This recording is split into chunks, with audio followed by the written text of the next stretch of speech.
Welcome to Retro Recast, where we recast all your favorites.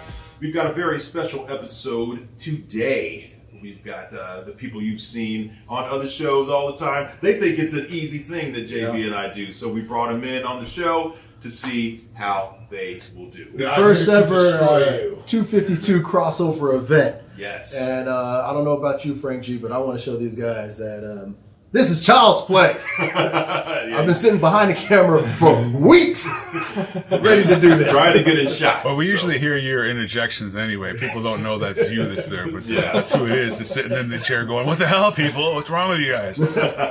All right. You can't have Angela Bassett. And no, I'm kidding. All right. JB, what are we hitting them with this week?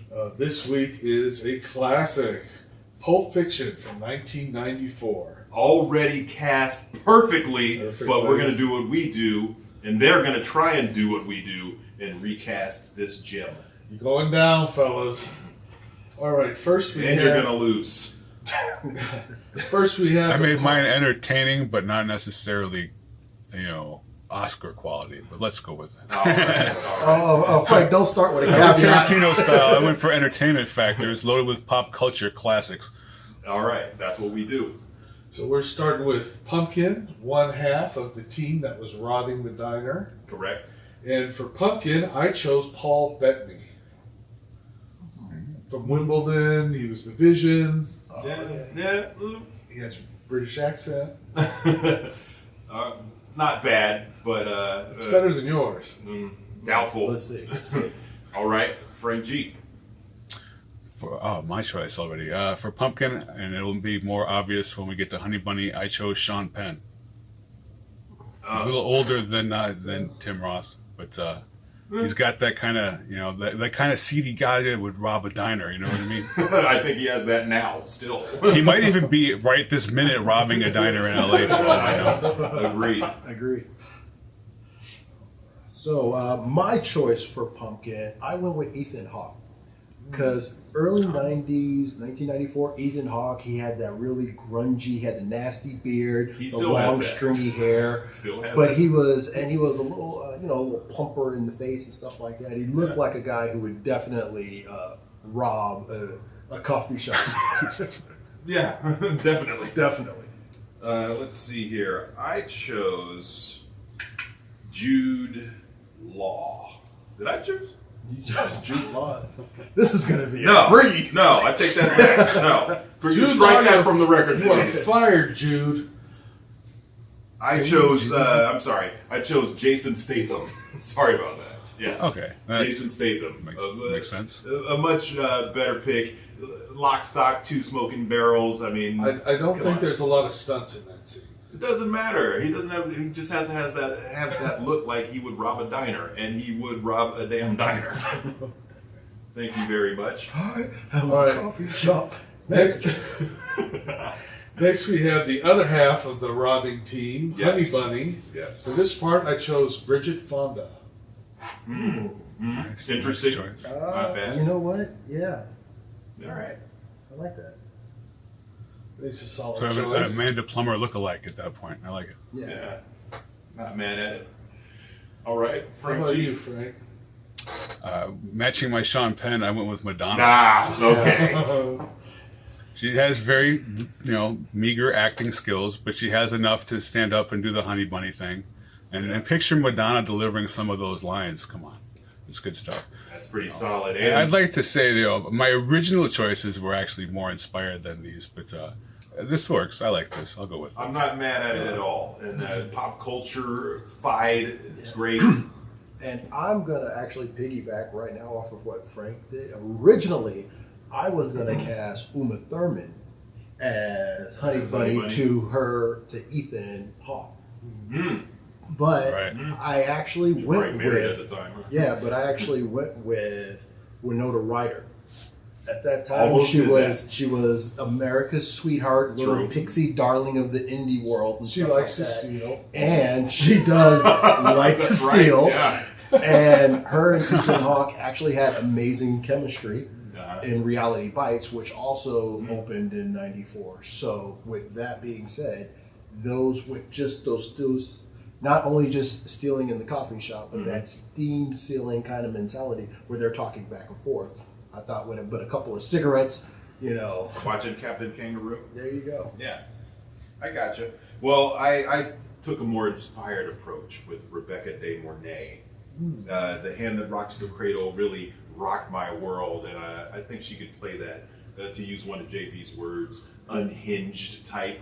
You know how Honey Bunny was when she jumped up on the table and was going all cracked out nuts. Yeah. Rebecca De Mornay. Plus, you have to use someone who's already been used in Retro Recast at least 2 or 3 times, or else we wouldn't be. Rebecca De Mornay. Thank you. You could just use the same photo clips. Yeah, please. I'm Just trying to cut down on your work, Frank. I always try and pull new photos, even if sometimes you have the same person twice in one episode. Let's get a second shot. That's right. Go into the JB files and you'll find many photos of her. Agreed. All right, next we have Vincent Vega. Ooh, this No was need hard. to say who he is. We all know what part he was. And I have the perfect pick for him. Andrew Dice Clay. God! Oh! You know what? Hell I no. simultaneously love and hate. No. that If thing. you saw him in Blue Jasmine, he could play it I did. serious. He's got some acting I like skills. Yeah. Plus, hey, come on, how many times did Dice do a spot-on Travolta impersonation? I know. You can see that. Yeah, Right. But I feel like it would be an impersonation of. No, He would wouldn't- make the role his I own. think he would make the role his own. but- Step on my choices. He wouldn't be able to impersonate it if he hadn't seen it first. He Yeah. could do it in the style of, but he probably would have done it more like Stallone or Eric Roberts instead. So He would have done it exactly like Eric Roberts. I don't know, Jules. he'd have played that guy he plays on Different Strokes. Yes. Try to get Willis some trim. Hey, Willis, I'm the Dice man. Huh? That was not good stuff. I don't know. It was interesting though. So, yeah. Dice has Vincent Vega. I could see. I went with the sort of a cheat actually because I took someone who was already Vic Vega. I went with Michael Madsen, who would have played the role probably if Travolta didn't do it. And you know what? I was gonna say that I actually. Then I was like, you know what? I felt like that was a slight bit of a cheat, but I was actually going to do that as well. You'd connect the stories even tighter of the Reservoir Dogs and Pulp Fiction with that pick. I like it. Well, it's on you, sir. Okay. Well, for me, with Vincent Vega, I decided to take instead of the Vega brothers, I took one of the Gecko brothers, and I put George Clooney. I actually thought about George Clooney before I put Clay down. He was one of my early choices. In '94, you got George Clooney hot off of ER right when he was just about to go in, making his mix into motion pictures. And this would have been that springboard platform, knowing that he was already going to be an A-list celebrity. Yeah. But being a part of this class, or being a part of this cast, and again with the tats and everything like that, if they wanted to do a Seth Gecko, Vincent Vega hodgepodge. Yeah, I mean, I'm not mad at that just because he already had the long hair mullet when he was on. What was that, Roseanne? No. Well, yeah. He had it there, yeah. He had it on ER, the comedy version of ER, which was an earlier series. Yeah. And he had it in, how about Return of the Killer Tomato? Yes. Oh, that was not good. But he did it. Yeah. Wow. All right. Well, I do dig all of your choices, guys, but I went with someone who kind of looks like a heroin addict, Tom Sizemore. Ooh. Yeah. As Vincent Vega. That was the criteria. He's got to look like a heroin addict. He looks like he could, possibly hold it together. Because if I'm not mistaken, that year he did play Jack Skagnetti. The year before. Was that the year before? Was it 93? 93? No. Jack Skagnetti was in Natural Born Killers, which I believe was in 94. But he did play Officer Nichols in 93. I thought he was Dimes. Was he Nichols? He was Nichols. He was Nichols? Nicholson. But Tom Sizemore, he's got that look like he's a skeezy character, but at the same time. Also, he is a skeezy character, I believe, in real life, so fits in well. For sure. Celebrity Rehab 3, I believe. Starring in With Heidi Fleiss and Dennis Rodman. I believe he was on that cast. Oh man, that's a murderer's row of drugs. Who do All we right, got next? JB. All right, next we have the part Jules Winnfield. I gotta say, this was my hardest choice. It's the last name I filled in. Yes. I think the only actor that can pull it off with the same success is Lawrence Fishburne. Mm-hmm. And people get them. Wait, who was your Vic Vega? Andrew Dice Clay. And Lawrence Fishburne? That's right. Okay. Yeah, well. All right, you know what? That sticks a little close to the form there, because a lot of people already think Lawrence Fishburne is Samuel L. Jackson. Remember when Samuel L. They also Jackson think he's Forrest Whitaker too. He got pissed off because they were saying about him doing that Super Bowl commercial, and he said, "What commercial are you talking about?" He goes, "Man, that wasn't me. That was Lawrence Fishburne." Yeah, and he really got mad. And that's what you did. That's what I did, man. Wow. Oh man. No, he's a solid actor. Of He's course. plays bad guy. Hey, it's your pick. It's your movie. I can see it working, but it's like, he would Dice he would and do it, Lawrence Fishburne. That's right.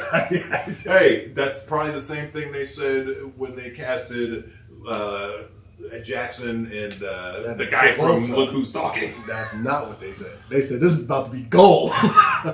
Wait, They're about to do Samuel L. 3 Jackson movies and together. Barbarino. They're about to do 3 goddamn movies together.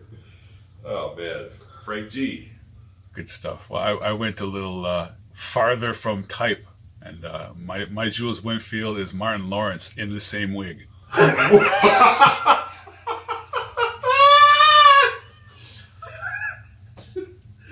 Wow. Ain't gonna be too many more of them what's. Oh man, you know what? As long as the wig isn't gray, he wouldn't end up looking like the security guard on Martin. So you know what? Hey, I'm not entirely mad at that, but I am. Gonna look like old Otis. He gonna look like old. Come on, there, tell you that boy. Say what again? The path of the righteous man is beset on all sides, but the iniquities of the sinner are settled by the iniquities of the selfish boy, and the tyranny of never met. Yeah, boy. Damn buck. I actually went way off the reservation, and for my Jules Winnfield, I cast Benicio del Toro. That's right, Benny the Bull. What? Also in this same year, he played in Usual Suspects. Yes. And I flip it, and he had that scene presence. He's in License to Kill. Definitely. He's still one of the Bond villains, so it And- wasn't on very long. Well, I mean, I'm just saying, with his kind of gravitas as an actor, and you have him paired up again in my movie, he's paired up opposite George Clooney. So these guys would be going back and forth together in these scenes. Benicio's tall, Clooney's tall, so they have that on screen. They're giants on screen. Not bad. Yeah, Not great, but not bad. I'm thinking it's pretty good. I kept it real. I kept it black. I kept it real black. I went with Keith David. Oh. Thank you. Yeah. Keith David, you could see him delivering those lines, motherfucker. You know what I mean? Anytime Keith David's on screen in a comedy, he always delivers. Anytime he's in some drama, always delivers. Yeah, I just keep thinking about him in that 20-minute fight scene with Roddy Piper and They Live. The best. Or Men at Work He with had, Charlie Sheen and Emilio Estevez when he went back to Vietnam. That's it. That's good stuff. Best thing he did, voice of Spock. The Thing. All right. Next, we have Brett. Poor Brett. He thinks Marcellus Wallace is a bitch. Well, Or that's why he tried to fuck him like one. I wanted someone innocent looking and kind of, really, it's like, you really going to shoot this guy? I chose Fred Savage. that is That's pretty inspired. good. That's pretty good. I kind of went the same way. That's interesting. Yeah. I went with that kind of.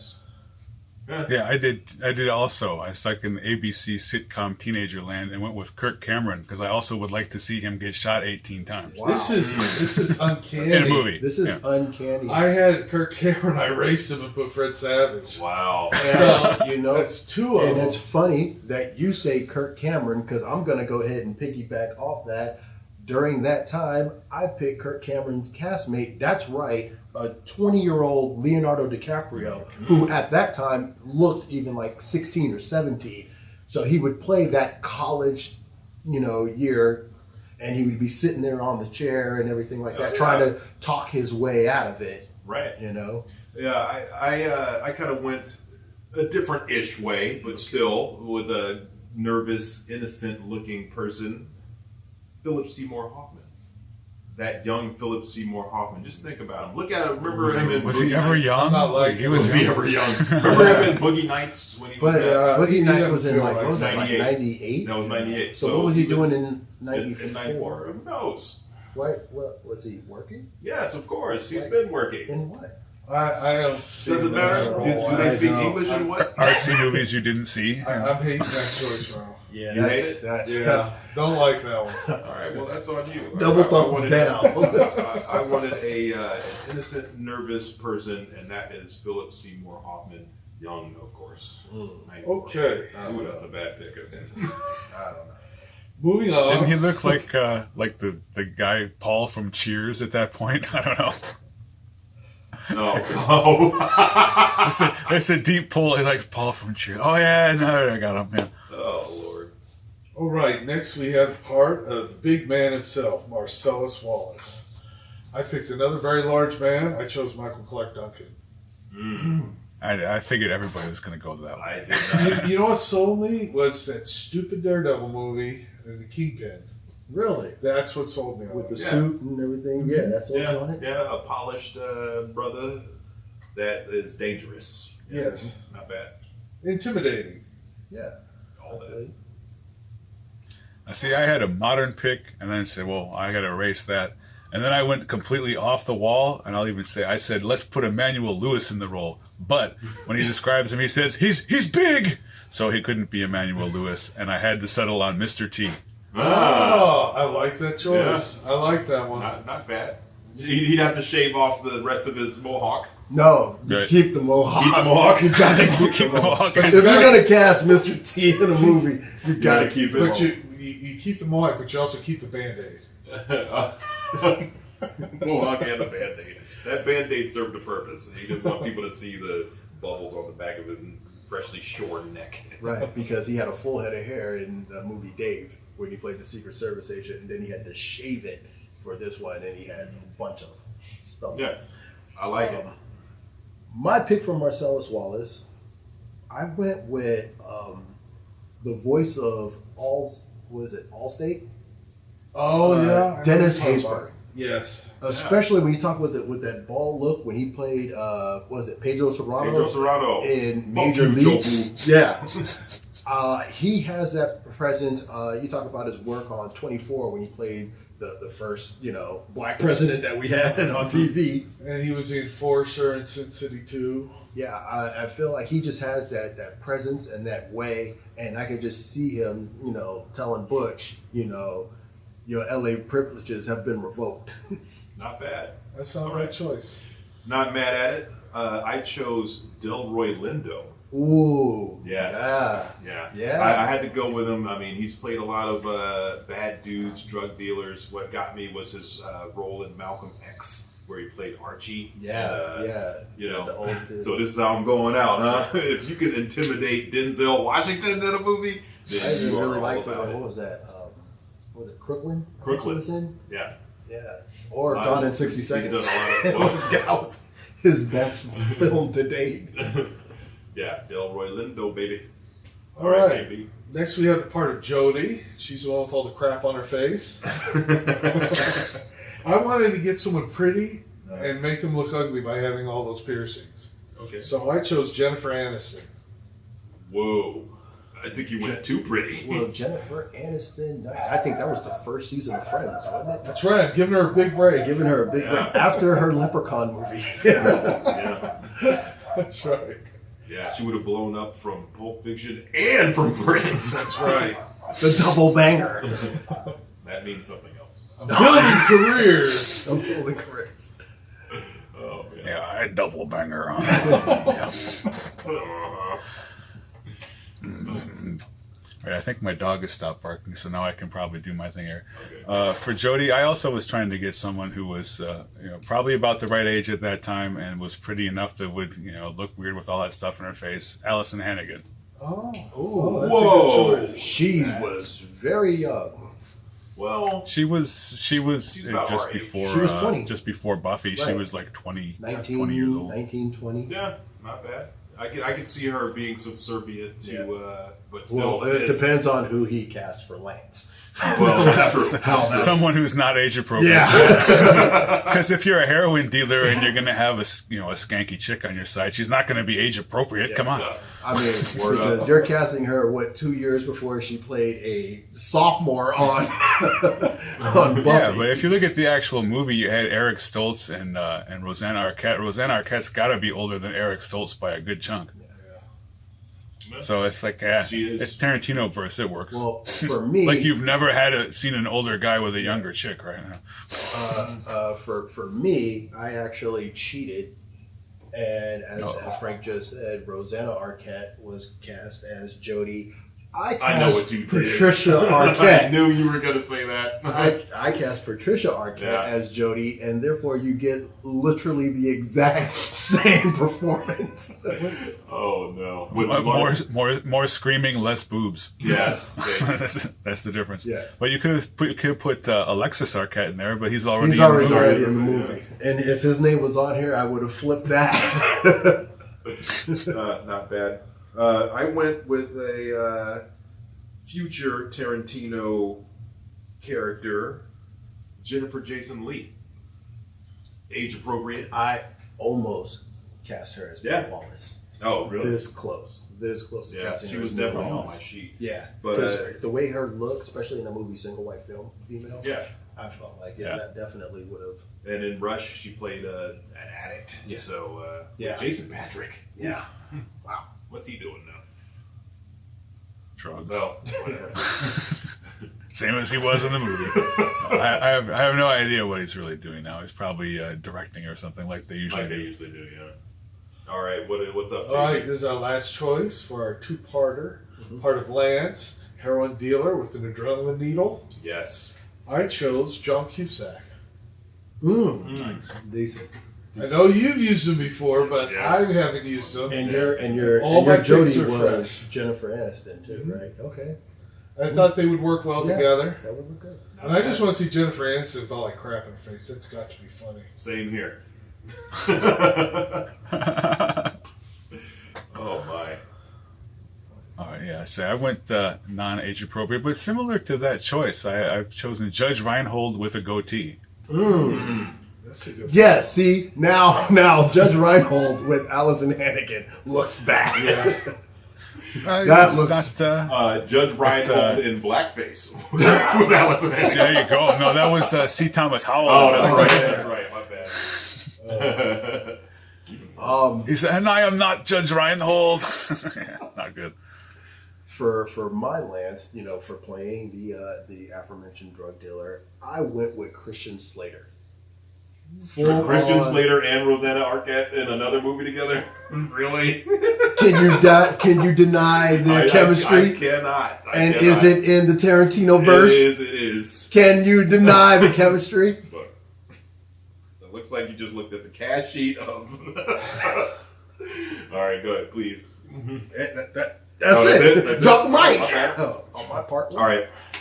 Frank, you and I know that James Spader reprising his role from Less Than Zero would be perfect in this role. Yes.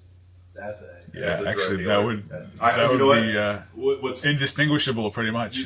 what's funny? Even swap. What's funny is I almost went with Michael J. Fox because in this universe, Michael J. Fox would have snatched 2 roles from Eric Stoltz. That's a good one, too, yeah.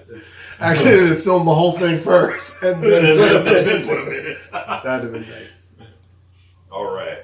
Well, I hope you all enjoyed part 1 of our Pulp Fiction recasting. I'm gonna smash Pulp. Let us know what you think.